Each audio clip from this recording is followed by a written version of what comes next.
Welcome to the Spark Report. John W. Davis and Pavi. You're listening to it live on YouTube, and then you're also listening to it in your ears on the Winsider Podcast Network. Pavi, how you doing? What's going on, man?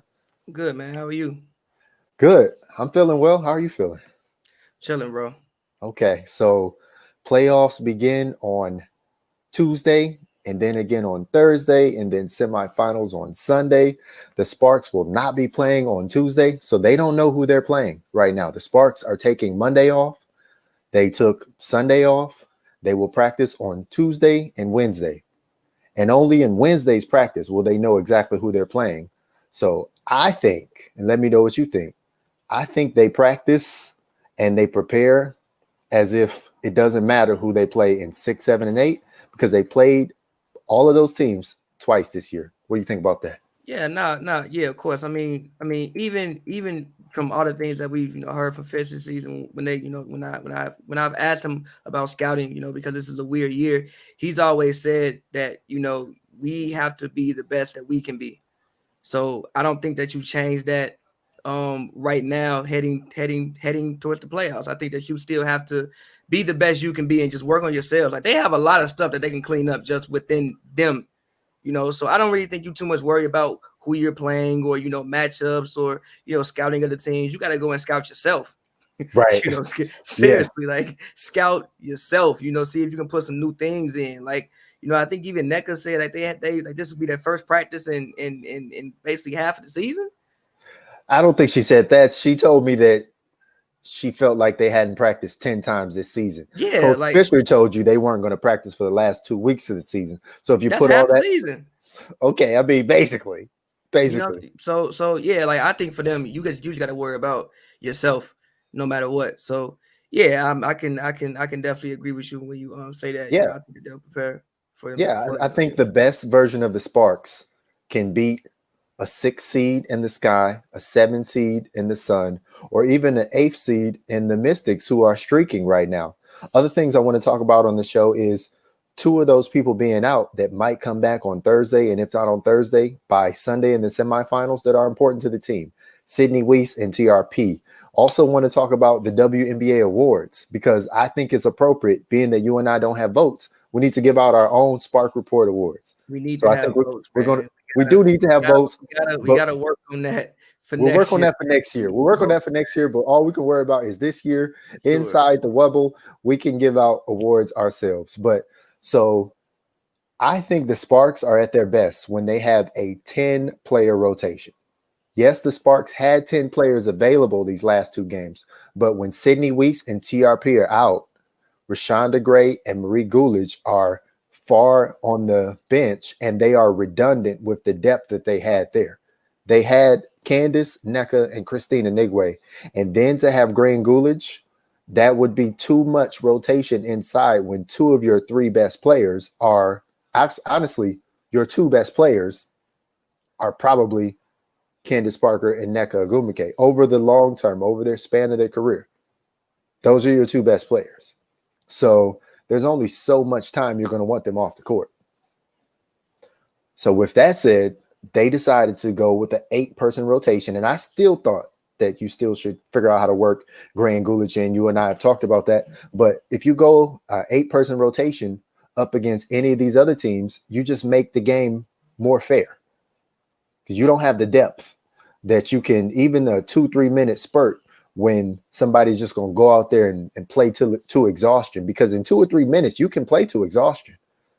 If you really want to go out there and bang, and because in 2 or 3 minutes, there's most likely going to be a stoppage in play.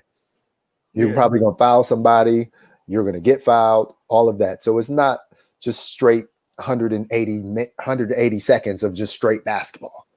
So they didn't use that opportunity with Gray and Gulich to do that. So that gave them an 8-person rotation. And that wasn't enough, especially when you had your backup point guard who was going to bring a different speed to the game, starting along with Chelsea Gray. So you had nobody to bring that different speed that Taya Cooper has brought off the bench. Yeah. So I think it is imperative that on Thursday, regardless who they play, they'll either play the Sky, the Sun, or the Mystics. I think it is imperative that Taya Cooper is coming back off the bench and that at the very least, Sydney Weiss is back and in that starting lineup. And we saw Sydney Weiss, she doesn't have to play 40 minutes a game. That's not the issue. It's just the point that it's Sydney Weiss. Yeah, I mean, but even if they aren't, like, they have to put a full 40 minutes of basketball together, regardless of, who's there. So I think that, especially like the Mystics game, they just didn't put together a full 40 minutes of basketball. And that's and we've also seen times this season in which they don't do that. They've just been lucky enough to get away with it a lot because they've been good at closing some of these lesser teams out. But you get in these playoff situations, especially when you're the higher seed, so the pressure's on you because you're expected to win. Like anything less than, I want to say, at least a conference finals trip is a failure. I mean, honestly, maybe semifinals. Yes, semifinal. I mean, maybe even honestly a finals trip to them, they might look at it as like a failure. They might. We'll have to ask them about that to if them, that time comes. But yeah, like you have to make, if you're the third best team, you have to make the Final Four. So it's really that simple. Yeah. So for me, regardless of who's out there, even if they got a 5-person rotation, those 5 people somehow have to figure out. That's true, because the Wings won with 7. Those people who are playing have to figure out a way to be locked in for a full 40 minutes and just focus. Like I don't even think it's an effort thing with the Sparks at times. I think it's just a focus thing. Like I don't think they just focused with it that they need to focus for a full game. I don't know if that's mental fatigue. Maybe like the regular season was one thing, and being in the playoffs may give you like a different sense of life. Mentally, because obviously you've been stuck in a bubble since July. I'm sure it gets mentally exhausted. They was in there in June. Yeah, so like let's be real, like this has been almost 9 weeks for them. Yeah, so like I'm sure it gets mentally, exhausting every day you don't have it. So we can only hope that you go into the playoffs like, okay, you get a breath of fresh air. We're here. This is what we came for. We came to play for a championship. We have the ability to do that now. But you also worry: is this just a habit with this team? Do they just lose focus? Is this just what they do here now in week 6? And I don't know, 7. Do teams really change identity in week 7? So I don't know. I mean, I still think that there's the issue that when you look at the top teams, they've only beat like a true one of them. They only beat the Lynx one time. They didn't beat the Storm. They didn't beat the Aces. They beat the Sky. Oh, they only beat the Sky once too. They beat the Mercury twice. The Mercury is the only top 6 team that they beat twice. They beat the Sun twice, and they didn't even beat the Mystics twice. So when you look at the playoff teams, they only beat 2 of those teams both times. That's not that good when you're going into the playoffs. So I think it's a lot of mental soul searching. Like they have to realize in their mind, like you're saying, like we have to lock in. It's no more talking. It's only action. And you're right. If they were down to 7 players, then that's a situation where you just say, okay, Nneka and Candace, you're not coming off the court. And then everybody else, that's the rotation. Chelsea Gray, you're not coming off the court because we've seen you play as many minutes as we can make you play. And so you really are rotating 2 positions. If it comes down to it, that's what you need to do. Because for some reason, let's say they play the Connecticut Sun. I guarantee you that Alyssa Thomas is not coming off the court. I can almost guarantee you that DeWanna Bonner is not coming off the court. And if Jasmine Thomas is up to full health, she's not coming off the court either. So you're going to have 3 people that are constants. And it's almost to that point where the Sparks are going to have to do that, because this is the great thing about it. So they will not have played in the Tuesday game. So whoever they're playing will be back to the normal schedule of playing a game, day off, playing a game. And then you do whatever you have to do to win this Thursday single elimination game. First of all, single elimination should give them more power, should give them more want, should make them just want this a lot more. And then after that, you get Friday and Saturday off. The next game is not till Sunday. So you're getting 2 days off again. So you do whatever you have to do to win on Thursday. Even if that means you have Sydney Weiss back, but you still have an 8-person rotation, because we've seen games when they've had basically the full rotation and Christina Nigwe doesn't play. That would make them back down to an 8.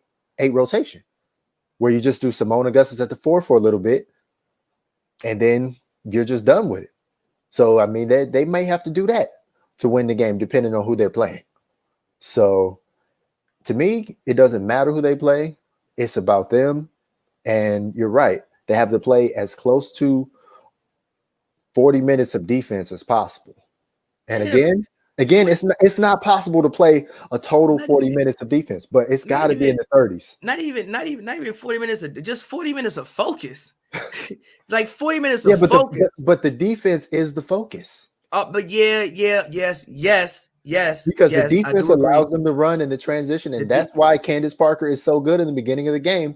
As you pointed out, is she has different looks in the beginning of the game than she has at the end. Defense is also a part of it, and also when they're like half court sets, especially in like the Washington game, I just saw them taking some shots, and I felt they could have got better looks down the stretch. Yes, but what limits having a tighter game, defense, and then also what limits having to rely on half court sets, defense, which then gives you transition offense. You're right, defense. So it's all about the defense. Yes, they need to learn how to execute better in half court sets, but that's what 2 days of practice are for. And then you win your Thursday game. That's what your Saturday practice is for. You might get Friday off, but that's what your Saturday practice is for. So the practices are what's going to lead to half court success. But the individual sessions that Coach Latricia Trammell talked to us about, that is going towards the defense as well as the practices. Yeah, you can spend as much time as you want on that, but they've said it all the time. You and I have said it. I think we're in agreement. Defense is a mindset, especially when you are a top 3 defense in the league. You're a top 3 team in the league. You're 15-7. You're third for the second straight year. And you can look directly at the games you've won. It's been because of defense. Even when you've had to come back, it's been because of defense. They have not won a game because they outscored somebody. Yes, they end up with more points at the end of the game, but this is not no run and gun Detroit Pistons versus Nuggets 180 to 181 or 184 to whatever it was. You took it all the way back again. Okay. People do not know that game and what happened in that game. Shout out to take it back. Right, but that's what I'm saying. This is not a run and gun thing. This is you're winning because of defense. You get to some of these games in the playoffs. If they're on ABC, you'll have 2-minute timeouts instead of 1 minute. So, like, there's benefits for this team if they get to where they need to go. But whatever they have to do, they have to win this single elimination game on Thursday. And honestly, if they were able to win last year against the Seattle Storm in a single elimination game, they should be able to win this year against the Sky, the Sun, or the Mystics, because all of those are lesser teams than what they had to deal with last year.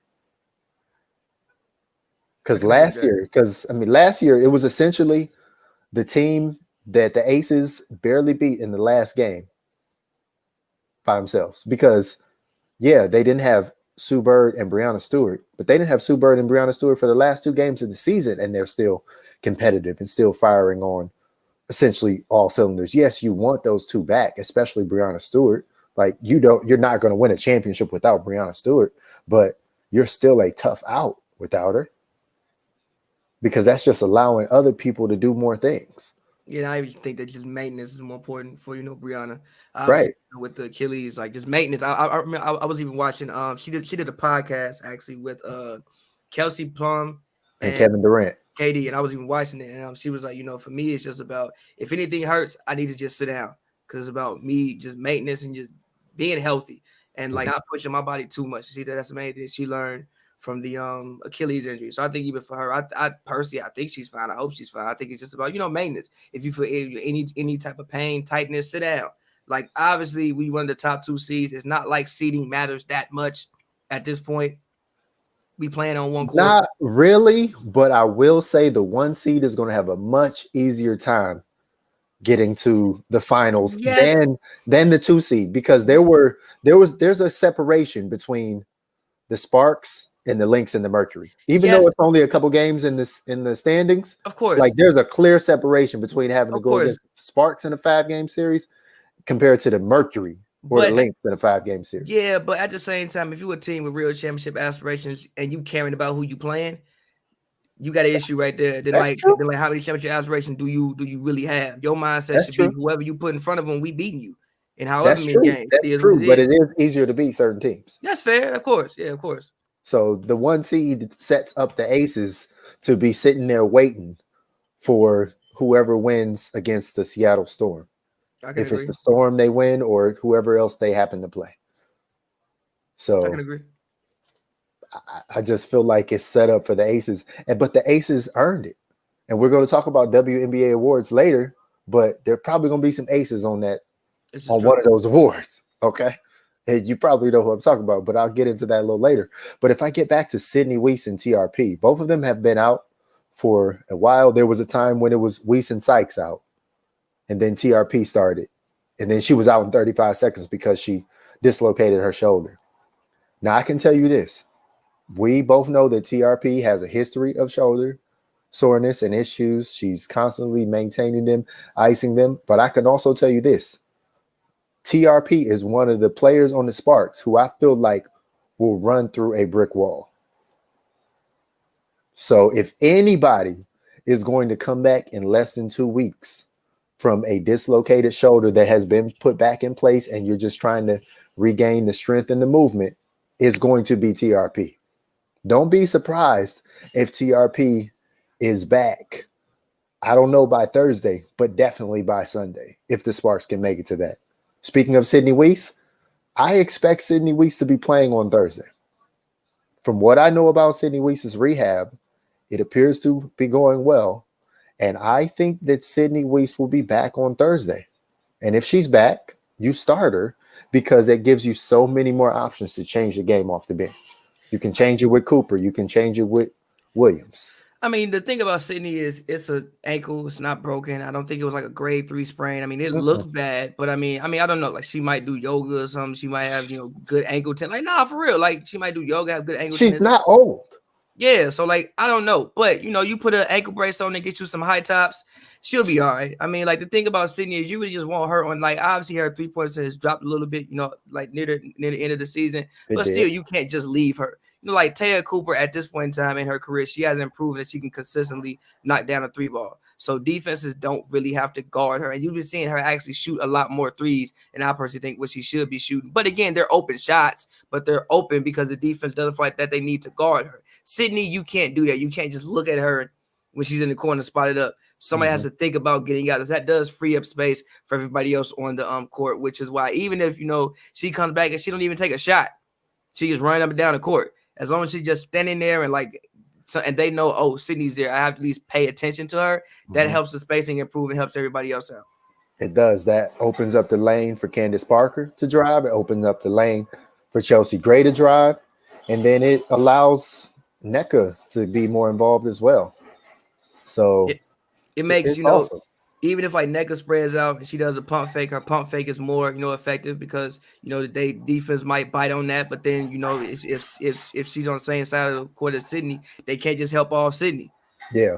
Because, so Sydney there just definitely improves the space on the court offensively, which is why even if, like I said, she's not 100%, even if she's 75%, as long as she can get up and down the court and stand at the 3-point line, and, maybe you can try to hide her somehow on defense so she doesn't have to play too much on ball defense. I think that, you can get away with it and, manage her injury in game. I agree with you. So Sydney Weiss comes back. I say she starts. TRP comes back. She doesn't start because of Sykes, but I don't think you can ever have too much defense. So I'm looking at those two to be difference makers. And yeah, there are some fans that are like, oh, why are the Sparks in a position where they feel like they need Sydney Weiss back to be successful? Well, because it's a rotation player. She's a rotation player. She's a starter. And for a long time in the season, Sydney Weiss was one of the best 5 players on the Sparks. And I go back to this all the time. And I don't have this on the list, but I want to talk about this. I think right now the Sparks have a clear 4 best players on the team. And having a situational 5, I think that's good, but I think that's where you fall into trouble because when the Sparks pull within 3 of the Aces, The Aces came out in the fourth quarter, and they knew exactly who their best 5 players were. They said, we're about to play Jackie Young, Angel McCoughtry, Kayla McBride, De'Erica Hamby, and Asia Wilson, and we're about to give it to you. And just a couple more buckets, the lead was back to 9, and that was the game. They put the game out of reach in a minute because they had a best 5. And I don't think the Sparks have a best 5. If they had Christy Tolliver, that would clearly be the best 5. It would clearly be Gray, Tolliver, Sykes, Candace Parker, and Nneka Ogwumike. But they don't have that, and I don't think they found that. And a situational best 5, I think that's tough because even the Seattle Storm, as much depth as they have determined who their best 5 is. It is a point guard, most likely Sue Bird, Jewel Lloyd, Clark, Howard, and Stewart. And yes, you can argue Canada, but she is I won't say she's a plug and play for Bird because she's not the same shooter, but she takes that spot easy. And she is giving you defense and steals and everything like that. So if you have her, then you just have other people shoot more threes. She's for sure your 6 woman. With the Sparks, I mean, supposed to be Raquana, but some nights it's not Raquana. Some nights it's, Taya. Some nights it may be TRP. Some nights it may be Christina Nigwe. It just really depends. Yeah, and that's great to have that versatility. That's and good, but it's bad because then it's bad because it's energy. Because but like even more than that, it's like now you in the third quarter of a playoff game and you searching for answers. So basically every game you got to go in and observe and okay, so who's giving it to me tonight instead of knowing like okay, I know if we got on the run, it's 3 minutes left in this quarter, we need to close this quarter out. Y'all go out there and I don't have to worry about it. Now you got to observe energy, observe who's been playing well, observe matchups, which is like you said, it's cool. At the same time, it's kind of bad. I don't think you want to have to think in that situation as a coach. You just want to go to it. Honestly, who the 5th best player on the Sparks needs to be? Who? Sydney Weeks. I mean, I think it is usually for the most part. But she wasn't closing out games before she got hurt. Fair. She was not closing out games. If Sydney Weiss has been able to watch the games and rehab and talk to whoever she needs to talk to and mentally prepare, and then over these next 2 practices, really prepare herself and put her in the situation where she can be out there closing out games, because we've seen situations where Sydney Weiss is out there making a big block at the end of the game. Now, those were 5 weeks ago, but it's happened. And Sydney Weiss is the biggest guard they have outside of Simone Augustus. And Simone Augustus is not really a guard for the Sparks. She's a forward for the Sparks. So Sydney Weiss is even taller than Chelsea Gray. Sydney Weiss' size gives you versatility that if for some reason she just gets switched on to somebody, I mean, she's at least got the size to compete with pretty much everybody but the center. And some of these teams are playing 6'1" people at the 4. Or they're playing 5'11" people like Gabby Williams at the 4. Now, Gabby Williams and Sydney Weiss is, it's different levels of speed and athleticism. But that's what I'm saying. Like, if anybody could do it, it'd be Sydney Weiss. But I also think that there's still that point where when it comes down to defense, then TRP inserts herself as the 5th best player. And Derek Fisher was saying that he felt like Sydney Weiss was starting to, not Sydney Weiss, he was feeling like TRP, Tierra Ruffin Pratt, was starting to find her groove offensively before she dislocated that shoulder. But that's cooked now.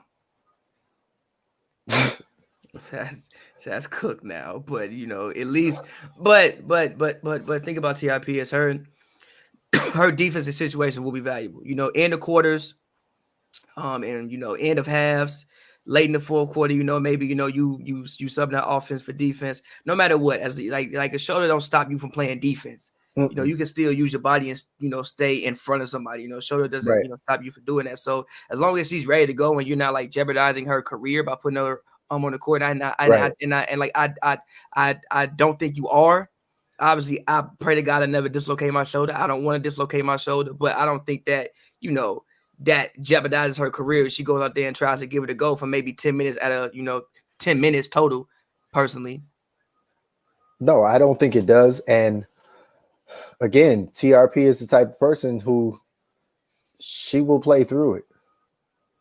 TRP, honestly, like I know that the Sparks ask for communication from their players on how they're feeling and things like that. But she seems like the type of person that Wouldn't if tell you. if this would have happened to her before, she would have been like, just put it back in, treat it like a finger, and try to go out there and play again.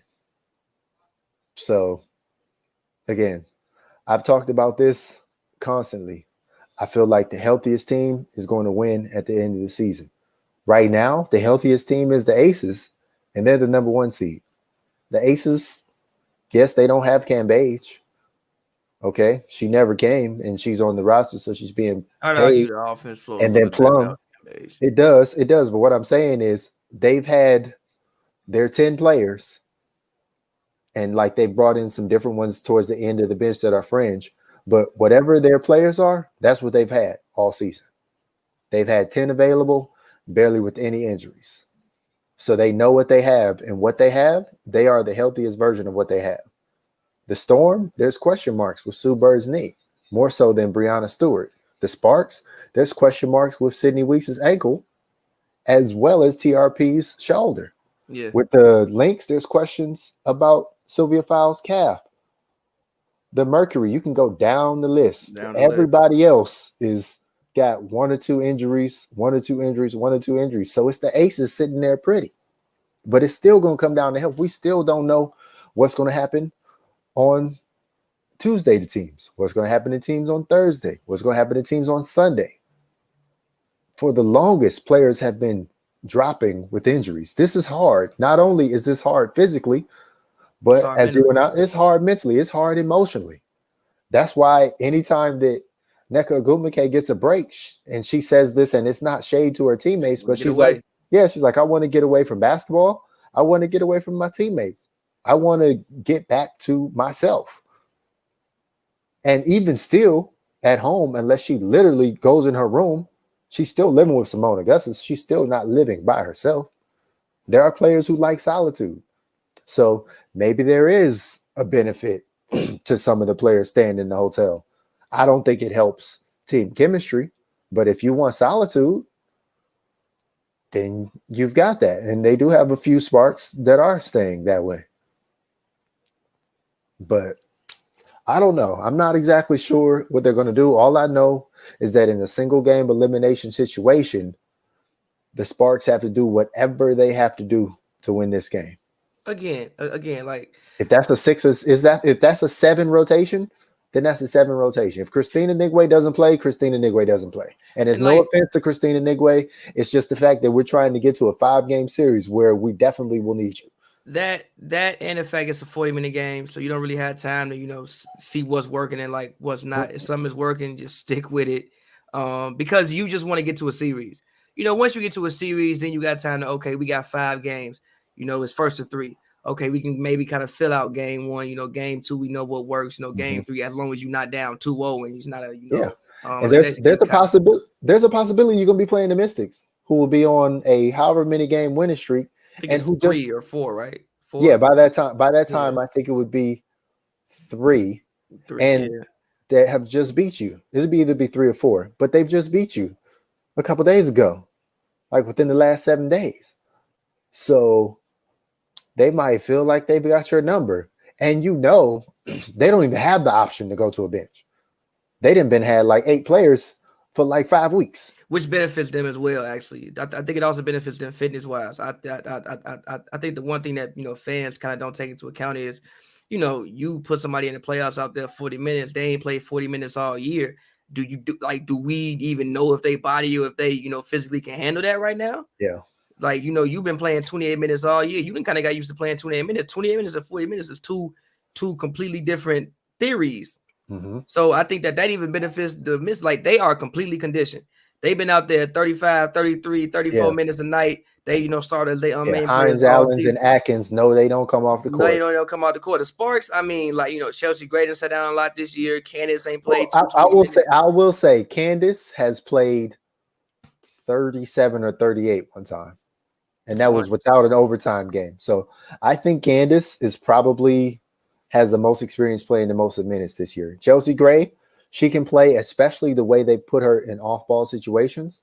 Honestly, I kind of want Chelsea Gray to step up and be more of a point guard coming down in this. Get the ball in her hands more. Like if it's not in Candace's hands, I'm going with Chelsea Gray. I'm putting more on her. Like, yeah, it's great to have her in an off-ball situation, but she's not a shooter like a two guard. Yeah, she's been Especially not this season. Not this season. It's She not been attacks working. better with the ball from the top. She's not a wing attacker unless you're going to work it around with a screen and then she's going to be in the paint for a layup. But that's not how they use her. She attacks from the top. Put her in those situations. That's why Candace is so great in transition because she's able to attack from the top and she can go left or go right. Same thing with Chelsea Gray. Chelsea Gray is not attacking from the wing. She can, but that's not her comfort spot. Positioning. That's literally a wing positioning. Right. Wing. That's not you. And that's so if you're going to do that, then that's a situation where you want Weiss out there to shoot. You want Raquana Williams out there to shoot. You want Brittany Sykes to continue to be confident in her shot and shoot. Like, yeah, I think Brittany Sykes, you have to continue to shoot threes when you have it. No hesitation.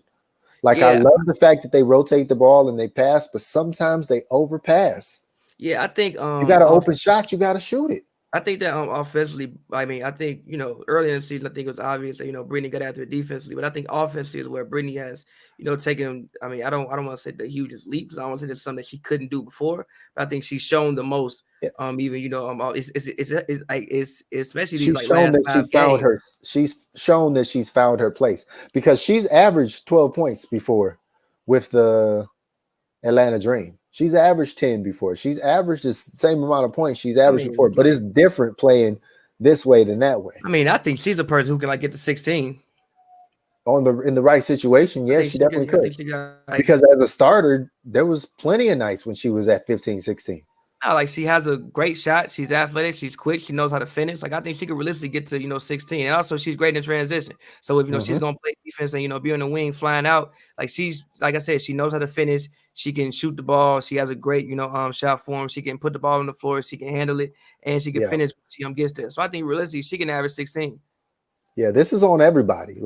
Everybody's got to step up. Chelsea Gray, when teams are going to try to isolate against her and get buckets, she's got to body them up. Defensively. Yeah, that's her thing. Chelsea Gray is going to have more physical strength and be more physically imposing than almost anybody she's playing.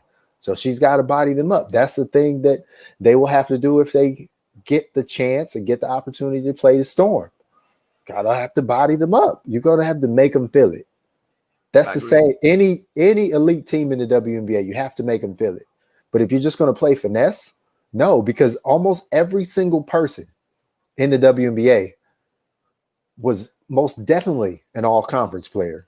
Most of them were all-American players, and even fringe players, like we're going to talk about later, one of the most improved candidates, Benaje Laney. This lady was still playing on USA Basketball in youth situations. So even a player like that who you feel like, oh, she came out of nowhere for most improved. Not really. She's been playing on USA Basketball for almost 10 years. Now, yeah, she's not playing on the top level, but Sydney Weiss plays on USA Basketball. Brittany Sykes, all of these players are. Everybody can play. They all top 100 in your country. So imagine top 100 US players in the NBA. All of those are almost all-stars. They definitely would be all conference or all division, if you were picking an all division team. So all of these players can play, like you said. So it's tough. Every single game in the WNBA is tough. It's only 40 minutes. A team really doesn't have to have that deep of a rotation, but if you do have a rotation, you got to use it, and you got to run, and you got to wear people out defensively and through transition offense. Sometimes you got to match their speed like the Sky on defense. Sometimes you got to wear them out like you might be able to do against the Mystics by playing physical against them. That's what I talked about way in the beginning when the Mystics still had aerial powers. Is playing physical against them as a way to do I have something a against them. question. You're Mm-hmm. talking about adapting to styles. Okay, Mm-hmm. what would you say the Sparks' identity is? Like, what is their identity as a basketball team? What is it, or what should it be? What is it? That's not a I good don't know. thing. I That's don't know. not good. That's not good. You didn't play the whole season. We had to play us. I said, what's their identity? And you like, I don't know. I mean, I can tell you what they say it's supposed to be, but what I see it to be, I don't know. I They say still don't know. defense. Yeah, but we don't see that 30 minutes a game. I don't see that 75% of the game every single game. So it's like, at this point, what do teams have to do to adjust to the Sparks if they play them? You have to attack them. You got to attack the paint, and you got to make your three-point shots because they're going to give you three-point shots. The Sparks' first and second job on defense is to protect the paint. Yeah, Coach Trammell, Coach LT said, I want to take away everything, but they don't. You can't take away everything. It's impossible, but like, I respect it. They don't. Unless you literally had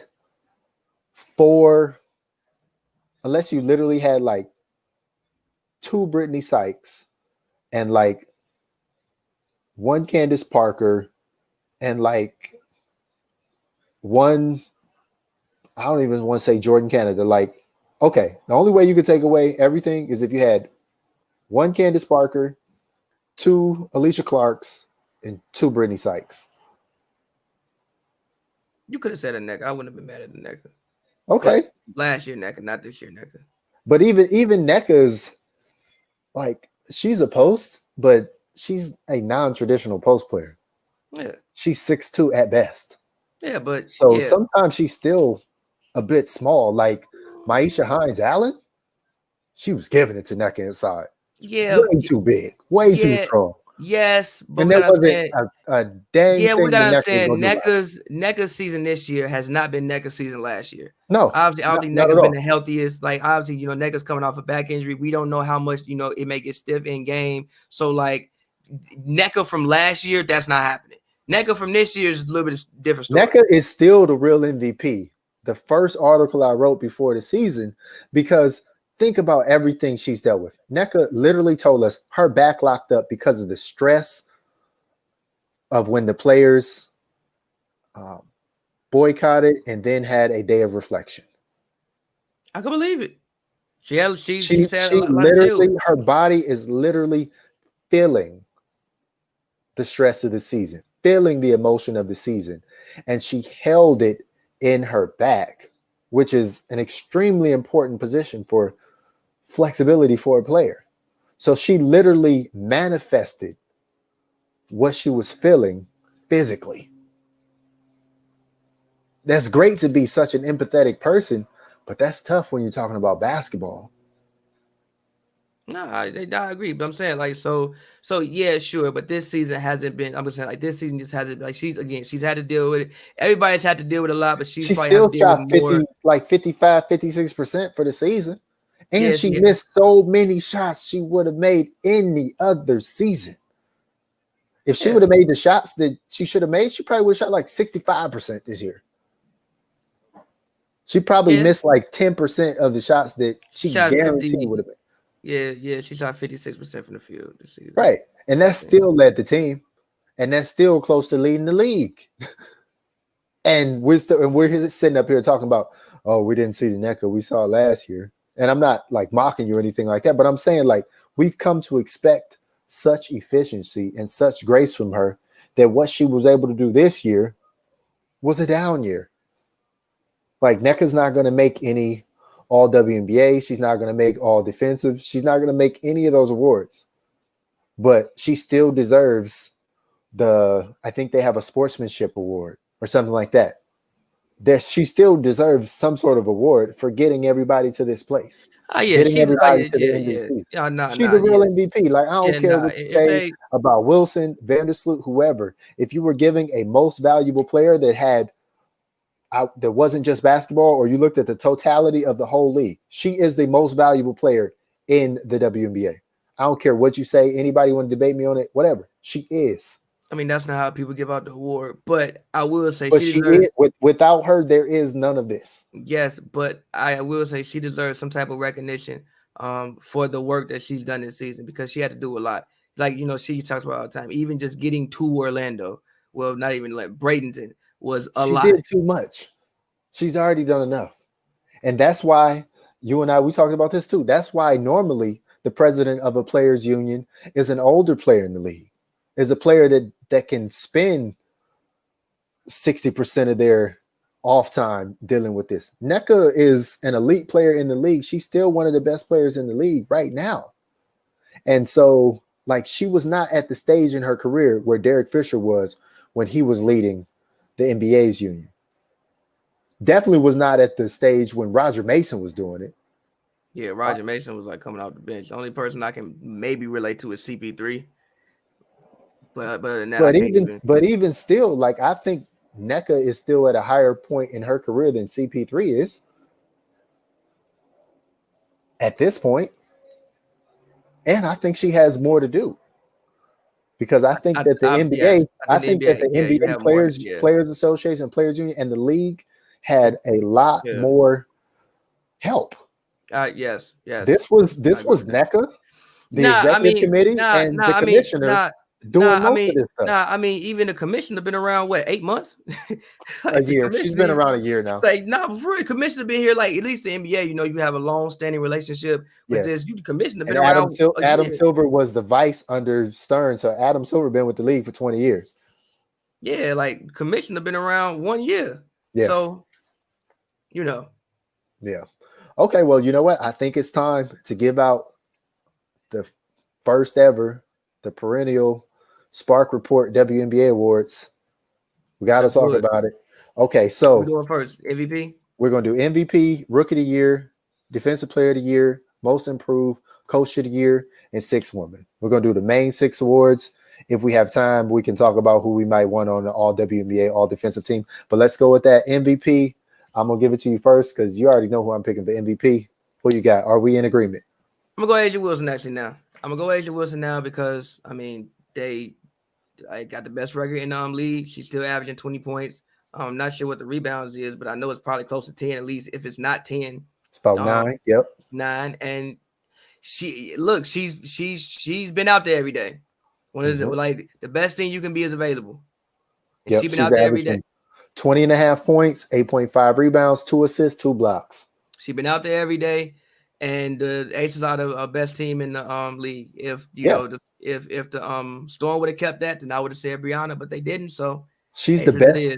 They're the best team in the league, and they literally beat the 2 competitors both times. They did. She beat the Sparks both times, and she beat the Storm both times. And they were like legit wins, not a buzzer beater, nothing like that. They beat them. She beat them both times. Whoever they put on the court against her. Yeah, they didn't put Stewart out there on the court, but that's up to the Storm. The Aces played who they played, and she did it without Kim Page. We could get into whether we think they're a better team without her. I mean, I don't know. They're showing something without her, but they also did it without Kelsey Plum. They did this without 3-point shooting.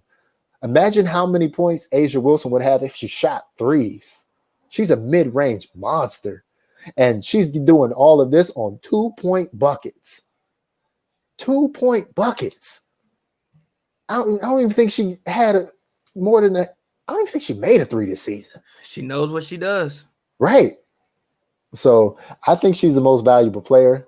And, you know, I think I hate to say it that, you know, we picking the best player on the best team, but there's a reason she why deserves she's the best player on the best team. But also, it's not like she's not played all 22 games. But no, like in a walking boot. But hold on, come on, man. Hold on. It also isn't like she's not literally been one of the best 3 players in the league this season. In general, she's been one of the best 2 players the whole time. Even when Candace Parker was doing her thing, there was never a point when Asia Wilson wasn't top 2. So even just saying that, best player on the best team, nah, it's deeper than that. She's one of the best players in the league who happens to be on the best team and has a lot of the reason to do with why they're the best team in the league. Mm-hmm. So she's been great all year. She is deserving Oh, of this more than the fact that just her team has been great. Because number one, she's been great, and she is a huge reason as to why that team has been great. I agree with that. Asia Wilson, you are the Spark Report MVP of the season. So next, Rookie of the Year. I'll I'm start going this one off. I'm go gonna go ahead. Dangerfield. I'm gonna go Crystal Dangerfield on the Minnesota Lynx because she helped lead that team to the 4th seed. She came in the season without expectations from us. She probably had them for herself internally. If this season works out a different way in training camp, I don't know if it shakes out a certain way. There's a possibility Crystal Dangerfield doesn't even make this team. Second round picks don't even always make teams. Okay. But she made this team. She started after her first couple games and she took advantage of it. And she's one of the leading scorers in the league. She's done everything that's been asked of her and more. So I think Crystal Dangerfield is the MVP. I mean, 2 years in a row, Minnesota Lynx MVP. I won't disagree with you. I would have said Kennedy Carter, but she just didn't play enough games. She just got hurt. You can say Kennedy Carter. That's fine. She got hurt. No, she got hurt. Crystal Dangerfield was again the best availability is the best ability is availability. Crystal Dangerfield for the most part, she missed one game. She Yeah. was out there every night. They She let was her out set there out every one game. night, and like you said, they are in the playoffs. Mm-hmm. If this would have been a situation, where like Kennedy was lighting the league up like she was before, and then she just kept lighting the league up and never got hurt, I would have said Kennedy Carter because I would have thought what she did statistically would be good enough for me to give her that award. Because again, Rookie of the Year isn't always about making the playoffs. It's about how much did you hoop. Because a lot of these people just happen to go to bad teams. The best players go to usually go to bad teams, but. Right. Judging off what Crystal Dangerfield did, she only averaged one less point per game. And again, she was out there pretty much every night, and she helped her team get to the playoffs, especially missing Sylvia fouls most of the season. I can rationalize for giving it to Crystal Dangerfield, and also I think it's a cool story. I think her, like you said, being a second round pick. If things don't go the way that they go, she might not even get an opportunity to be on the team. So I think it gives other young women hope that even if you aren't a high draft pick, you can still come in and make a huge impact if you're given an opportunity. But honestly, that's still a high draft pick. She still was 16. She was 16. Like in the totality of it, it's still really a high draft pick. Yes. But in this league with only 12 teams, it's not. But if you are I'm gonna throw just tiniest bit of shade right now. If you are the Liberty and you literally picked 6 rookies ahead of Crystal Dangerfield, you gotta do some changes. You got to do some reevaluating. Yeah, but no. Yeah, but the no. The only one they should have picked over her was Sabrina.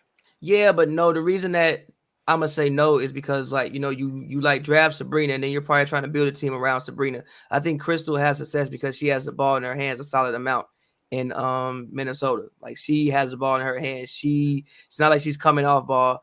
Maybe you pick different if you don't get a chance to draft Sabrina.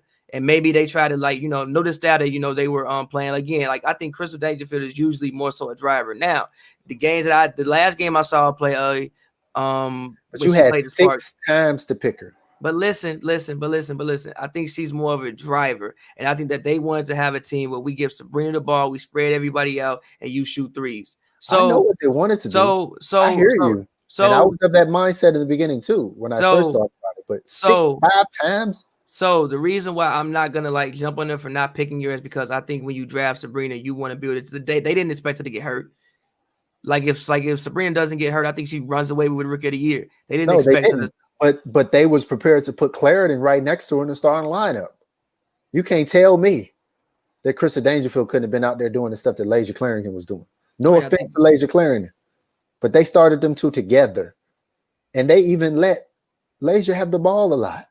Yeah, and then that dive by game 2. Because that's when Sabrina's ankle did the same. No. I think game 2 didn't. She had 30 points in her second 33 game. And something. Yeah, she did. But I'm saying and then that was the last time that you saw Lasia handling the ball. Then her ankle happened to die midway through the game, but she wasn't touching the basketball. Okay, then even past the Liberty, the team that really should have drafted her, let's keep it 100%. Keep it above the Indiana Fever. Well, I'm not mad at that. They drafted Kathleen Doyle. No shade to Kathleen Doyle, but you're gonna draft a player out of Iowa over a UConn player? I mean, Come on, man. yeah, but No, hold on, no. but they had Wheeler last year. And Wheeler never played this year. She didn't play but also Kelsey Mitchell, she did average, And you they know, played Kelsey Mitchell at the 2 this year. At point, hey, they played Julie Alamon, which is great. Julie Alamon, she should make the all WNBA rookie team. That's awesome. But sometimes you just got to have as much talent as you can. And no one ever said that she wasn't a talented player. I thought she was the best player on UConn last year. I thought she was better than Megan Walker. When I watched UConn play, I thought Crystal Dangerfield was the best player. I mean, and I was talking rationalize that, because it's not like Indiana Fever was in a position where they think about building a team. Like, y'all not good, so you can just like stock talent and just like see how it works out. Exactly. So, Rookie of the Year, Crystal Dangerfield, you are the Spark Report Rookie of the Year. All right, DPOY. Now, you know that DPOY stands for Defensive Parker of the Year. For me, obviously, it's Candace Parker. We've talked about it all the time. We've talked about it for weeks. We were some of the first people to start the campaign for Candace Parker for Defensive Player of the Year. I think I was the first person that asked her about what being Defensive Player of the Year, being in that conversation would mean to her. She said that she would put that one above the 2 MVPs at home on the trophy case, in the trophy mantle. So this would mean a lot to her. I think Candace Parker should be the Defensive Player of the Year. She is my Defensive Player of the Year for all of the various reasons. She led the league in rebound. She had multiple, like 15 rebound games. She was blocking shots. She was motivated. She was getting other people involved on defense. But I still don't know if she's really going to win it. But to me, she's the Defensive Player of the Year. That's all I can speak of. If I had a vote, I'm voting for her. What you think? I'm with you. I think the Sparks have, for all of their quote unquote struggles defensively, I still think that they've been one of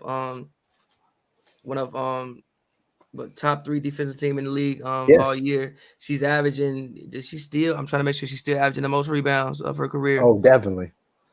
Of her career? Yes. Actually, she's not anymore. No, not of the career. She's not anymore. No, she is averaging. But that's because she played more minutes in that season, though. Whatever season you're looking for, she significantly played more minutes, which is going to get you a 10 or 2 more rebounds. If you per 36, still. So Candace Parker is averaging the most rebounds per minute of her career. And I know other people, have other people in mind, but I think she's had more defensive responsibility than anybody else who is up for the award has this season.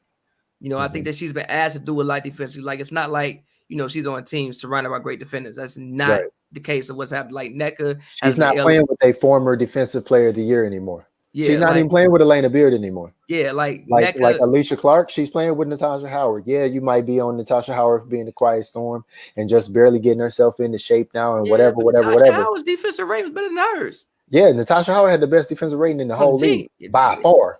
The league by far. So hers was in the 80s.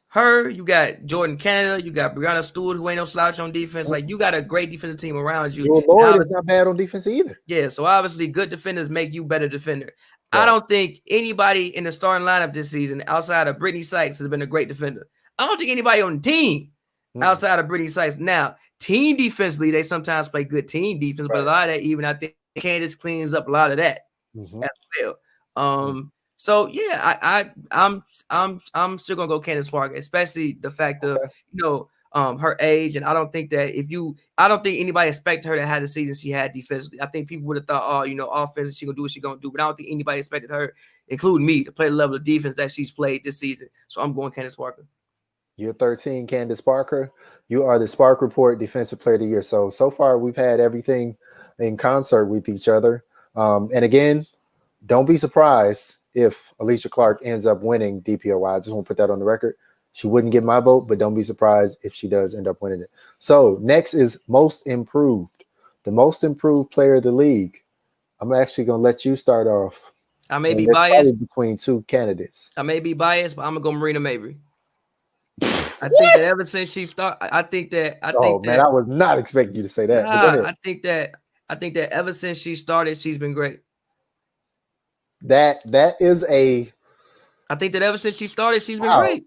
I didn't think about her, but no, you're right. I mean, she's been Ever dropping since she 20. started, Yeah, she has yeah. been great. No, And you're right. what she probably averaged 2 points last year. Something like that. I just looked, she had like 11 this season. And she started and that's because those first couple games were on the bench. On the bench getting DNPs. So ever since she DNP. started, she's been balling. So I'm gonna That's go a with good Rhea pick. That's a Mabry. good pick. That's a good I'm going pick. with Rhea Mabry. I think most people's debates are looking at the whole 22 game season. They're looking at either Maisha Hines Allen on the Washington Mystics, who is one of the leading scorers and one of the leading rebounders in the league, who has, through the totality of the season, been the best player on her team. And then they're putting her up against Benaje Laney on the Atlanta Dream, who got cut by the same very fever that did not draft Crystal Dangerfield. They cut her this season. And then Laney has been out there balling all season. Opportunity. Yes, you're right. And that was, again, that's why I was saying that, like, Laney has been a USA basketball player. She has represented USA basketball internationally in her youth. So she can ball. Laney's mother, actually, there's a story. It's not a story, it's a fact. She's one of the only people that I know of. So Laney's mother and her, they both played for the same coach. They both played for C. Vivian Stringer, the Rutgers coach, the famous Rutgers coach. But I'm going to give it to Laney because, yes, you're talking about opportunity, but I think what we saw from her was a revelation. Because if you want to talk about most improved, she totally showed us something that we did not see. We haven't seen this from Laney at all in the WNBA. It's not a second player that's just getting more of an opportunity. We saw something totally different. I mean, Laney was out there crossing people over, taking it to the rim, getting buckets that way. Laney was knocking down open shots. Laney was still being an all defensive team level defender, probably second team, but still, like, Laney, for the longest time, she was the best scorer on the Dream. And through the totality of the season, I think she was the best scorer on the team because Carter wasn't there the whole time. Williams wasn't there the whole time. If you're going to give it to the most consistent person on that team, it's Laney to me. So I'm giving it to Laney. I think a lot of people are going to go Hines Allen, but I think Hines Allen gets something even better than most improved. I think she can make an all WNBA team. I think she could probably make second team center. Yeah, I think she can make second team center behind Candace Parker. But I would rather be second team all WNBA than most improved. I mean, I don't know how you second team all WNBA, you not most improved. Because this is the thing. So Maisha Hines Allen, in the beginning of her career, she showed games like this. But then the Mystics got to a point when the rotation just did not allow her to play. So it's not an improvement. It's just the fact that she played. So you could say she took advantage of her opportunity, but I don't think that makes her the most improved player. We already knew Maisha Hines Allen could do this if she had the opportunity. No one knew that Benaje Laney could do this if she got the opportunity in the WNBA because she had never shown this at all in the WNBA. Hines Allen had at least shown this early in her career. She had games like this early in her career before she got buried behind Deladon and Latoya Sanders and Emma Meeseman and Tiana Hawkins. She already had shown it just a little bit. So I think that's how you can justify that. That's fair. That's how I justify it. But Hines Allen, honestly, she's probably going to win it. But I think Laney deserves it. Okay. Ooh, Coach of the Year. Who you got? You know what? I'm gonna go Bill Laimbeer. Okay. I'm gonna go Bill Laimbeer. Liz did not play. Kelsey Plum did get hurt. Yes. They still got the best record in the league, and they got MVP on their team. So I'm actually gonna Bill Laimbeer. I wanted to say Fish, but after with the way the season ended, can't do it. Yeah, Bill Laimbeer. I'm going to say Gary Kloppenberg, because I this was man is the yeah, interim head coach. I was This thinking guy is that. a longtime assistant coach. He is not the head coach. He is not going to be the person unless Dan Hughes decides that, hey, you did such a great job. I'm just going to go ahead and retire off into the sunset. I was thinking This that. man is the interim head I was coach. thinking that, but the reason I didn't I pick don't him was care how much talent he but the has. reason I didn't pick him was because, like, for instance, it's like when, not to say the man can't coach, because I think the man can coach. But it's like, when Bill Walton won all those games with, the Warriors, when I'm talking like, about Luke, not yeah, Bill. They Luke, wish my it God, was Luke. Bill. When Luke Walton won all those games Yes. with the Warriors, so you got put together. It's like, I mean, yes, you do have to know something to coach, but you literally coached the last title team that was healthy. The title team before that, they just got healthy. So that's why I went with Bill Laimbeer. Yes. And they didn't win. They didn't have the best record in the league. If They they'd had the didn't have best the record in best the record, league, but this is the thing. Gary Kloppenberg is known as a defensive coach. What was so great about the Storm this season? everything. The defense. Bruh, their defense was locking people up. Yeah, they They offense they credit were too. wi- they Everything. were they were yeah, they were doing everything, but it was the defense Yeah, that I led think them they were the there. best defense team in the league, if I'm not mistaken. Right. So But they for should be. They should be. they didn't have to be. They should be. They could have decided that, hey, we got so much talent that we just gonna go out there and ball and try to outscore teams. But no, they stuck to the fundamentals.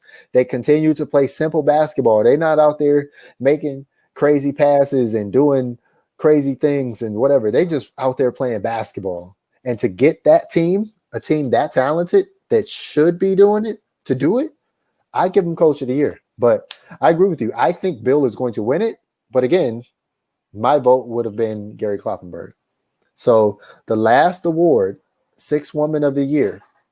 So we are in disagreement on most improved and coach of the year, but Sixth Woman of the Year. Who are you giving it to? De'Erica Hamby. Hamby? Hamby. Why? Hamby. Hamby. Why? I think she's been the most consistent. I mean, I think she's been the most consistent off the bench. I think she means a lot to that team as well. And again, anytime a team has the best record in the league, a lot of people on that team are gonna get awards. Mm-hmm. I think she deserves it. I would have went with Riquana, but she dealt with injuries. She missed like 2 games. Also, I think she had moments in which she wasn't as consistent. She also started some games. To my knowledge, I don't think Hamby started any games this season. I think she was consistently, specifically coming off the bench. And also, she's one of that teams. She was playing closer to starter minutes, but yes, she has come off the bench Because she's one of that team's best 5 players. So yes. like she's gonna play starter minutes. Like she's probably, you could argue, the third best player on the team behind Angel McCoughtry. Yes, I think that's fair. You could argue that she's the second best player. You could argue she's the second best player on the team. But I was trying to be respectful to Angel and what she's done this season. But yeah, you could argue she's the second best player on the team. I think they're tied for second best player on the team, honestly. So yeah, I just think she's the most talented player that comes off the bench. Okay, well, I will share my vote. I actually thought Bria Hartley deserved Sixth Woman of the Year vote. That's fair. That's who I would have voted for, because when she began the season, she was the best guard on the whole team. She was having a better season than Skylar Diggins-Smith and a better season than Diana Taurasi off the bench. She was their best player off the bench, not second best, not third, nothing. Bria Hartley was the best player. At the end, when Griner left, before Bria Hartley got hurt, she inserted herself into the starting lineup, and they're playing that 3-guard lineup. So yeah, and then she got hurt and she was out. But I think the best sixth woman this season was Bria Hartley. Therefore, even though she missed the last however many games, I would vote for Bria Hartley. Like I said, and that would also be partly because Hamby has won it a couple times, and so she deserves it again. Like I said, Hamby is giving you 13-7 off the bench. 13-7 off the bench. I know, and Bria Hartley was giving us like 16-5 off the bench. I'm going with the 13-7. Bria Hartley, and she had like 3 rebounds. Bria Hartley's like 5'8". And also, I think that Hamby giving it to people. And also, I think that Hamby was better defensively. Yeah, but this is my thing, and I'll end on this because I don't want to really argue about sixth woman of the year. There was a point when Bria Hartley was arguably a top 15, almost top 10 player in the league in the beginning of the season. I don't Yeah, think I don't Hamby disagree. ever got to that level. She just was herself. She was her consistent self, which is pretty much an all-star level. But if they were picking all-stars, Britt Hartley would have been on an all-star team. That's fair. Hands down. So I'm going to give her 6 Women of the Year. Okay. So we're not sure if we're going to wait till next Monday to do another show, but we're definitely not going to do anything before Thursday. So we don't know who they're going to play, but I don't think it matters who they play to wrap up. I think the Sparks will just figure out how to get it done. Hopefully Doesn't we're not matter if it's doing. Hopefully we're not doing the last show for a little woo, while next week. Uh, bruh. yeah, This I is my think they'll be thing. This is okay. my thing. I will put this on the record because it is a single elimination game. I think that some part of the team, the human part of the team, I think people will be relieved whenever their season is over to leave the bubble. Of course, of That's course. the human part of it. Like they will be, Yeah, even if that means you lose in the second round of the playoff single elimination, you lose your last 3 games. I think there will be some level of relief nah, you that get to go home. I ain't gotta you stay can here no go more. home and go back to some level of normalcy. Yeah, I can go home. I ain't gotta. Yeah, yeah, of course. So it's Do like they want you. to lose? No, but Nah. I'm saying like I just want to say that because there is a possibility they can lose. I mean, it's 50-50 whether they're going to win or lose. Nah, yeah. I mean, that's why I think it's imperative to start the game strong. You come out get a team down by 15. They may be like, hey man, you know what? I can Right. go home be a family woman. Our bags are already I can packed. go home and be a family woman, yo. Yeah. Like, do I? I Yeah. gotta go home and be a family woman. Right. Adverse, you get down 15, right. you might be thinking that. But then you also got to realize this. Like a lot of these players will only be going home for a little bit because a lot of them already signed their overseas contracts. They'll be gone again soon. So like when you're thinking about it in the grand totality of the season, like you pretty much already got your whole paycheck. Okay. Yeah. You got paid for the season. Would you rather have like another 6 weeks off before you go over to wherever? And Or, probably sitting something like a bubble. well, a lot of, unfortunately, not to get geopolitical, but pretty much every country that they're going to go play in has a better handle on this than our country. Okay, They have significantly lower cases. So wherever they go play, barring maybe like Italy, which is not doing well, but yeah. they will, and they're not going to play in South America. Okay. Wherever they go play, they'll probably have a good level of comfortability with what's Fair. happening there. Fair. So, and they've already experienced this, so they're definitely not going to put themselves in any situations where they don't feel comfortable. They're not going to do that. But I just feel like whenever this is over, everybody who leaves will breathe a sigh of relief. I can agree. Because what they've done is great. What they've done is monumental. What they've done is historic. But it is tiring. But it's still tiring. It's still mentally taxing. And it's isolating. It's isolating. And I'll end on this. What Coach Trammell told us. Like, you got to realize this. If you're still listening to the Spark Report with us, 68 minutes into the show, realize this. They don't actually play the games at IMG Academy. That's where they live and that's where they practice. But they get on a bus and they drive past regular people and they drive over a bridge and they get to see the regular outside world. And they are, she didn't say this, but I'll say this. They are teased by the possibility of normalcy again. So every time they play a game and every time they leave a game, they get to see what you and I get to see every single day if we want to.